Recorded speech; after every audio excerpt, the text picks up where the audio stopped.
Ngente ngasala nasakhalive. Namuhla bekulanga lelikhulu eSwatini lapho sibone khona tindimbane temaswati tiphuma ngemnyenti bato tijakela lapho kuvotelwa khona. Kanti lona msebenzi ube impumelelo ngoba kude lokubi lokubikiwe lokufaka ikhatsi bucala. Etindzaweni taselibonjeni letivakashele lokufaka ikhatsi isikole lesincane saseMlindazwe kanye nesikole lesincane saseGujephati. Kuto tombili leti tindzawo umsebenzi ube impumelelo.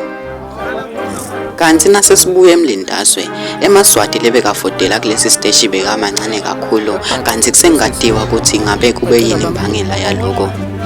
Kubonakele bogalajane bakhulumisana nemaswati kanti nabo betembutfo wekufikela bebakhona kulena ndzawo kucinisekisa kuphepha. Kanti nabo lababukela ikhetho lebebasita emaswati bebawasita ngenhlonipho. Insha ibonakele kulena ndzawo noko emehlo bekahlaba phansi ngoba tinombolo tawo betibalwa. Kanti bona abantu labadzala bebaphumile ngemnyenti bawo. Lona msebenzi ube impumelelo kakhulu kulena ndzawo.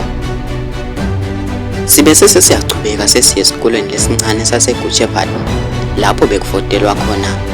Kanti-ke angihambi ngedvana ngihamba nemlingani wami lana lotakuthatha kubeke eGujephati Primary School.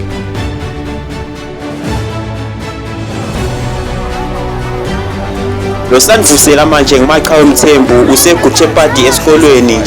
Sive sakumakheyo nasemoyeni sitheleke tinkani kulena polling station lethutani nemangu wakubo. Siyasibona sive siphumeke lisasasa lelikhulu kukhomba ukuthi siyakuthokozela lokutawukhetha namuhla kulena ndzawo. Siyawabona emalayini mathe ngempela ashayisa laphaya emgwaqweni lobheka eGujephati esibedlela. Siyatibona netalukati nabo mkhulu lesingasho ukuthi bamfla badzala impela nabo babambe abo emalayini utawukhetha loyo nto bamelela eParliamente naloyo lonto abayindvuna yenkundla kanjalo naloyo lonto ababuqopho kukhomba ukuthi hawu bakulambele impela lokho lokwenteka namuhla kulena ndzawo. Nabo bafati labameli bamfana siyababona.